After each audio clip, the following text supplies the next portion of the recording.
Hi friends, రమణి YouTube ఛానల్కి స్వాగతం అండి. ఇది హెయిర్ కూల్ ఆయిల్ అండి. ఇది హెయిర్ కూల్ ఆయిల్ మేము సొంతంగా తయారు చేసిన ఆయిల్ అండి.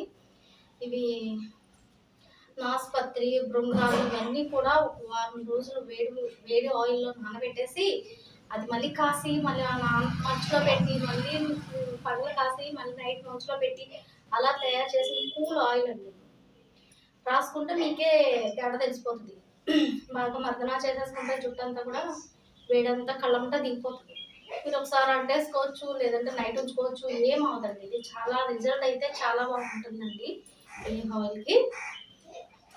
ఇది న్యాచురల్ భృంగరాజ్ ఆయిల్ అండి. ఇది భృంగరాజ్ ఆయిల్ అంటే దీనికి డిఫరెంట్ ఏంటంటే కూల్ ఆయిల్ చాలా బ్రైట్గా నీట్గా ఉంటుంది. ఇది మరగబెట్టిన ఆయిల్ కొంచెం థిక్గా ఉంటుంది. తేడా తెలుస్తుందండి. చూడండి, ఇది కొంచెం చాలా థిక్గా ఉంటుంది. అన్నీ మరగబెట్టిన ఆయిల్. ఇది వచ్చి లైట్ కూల్గా ఉంటుంది. చూడండి, చాలా నీట్గా ఉంటుంది ఆ ఆయిల్. దానికి దీనికి ఇదే తేడా. ఎవరైనా కావాలంటే మా స్క్రీన్ పైన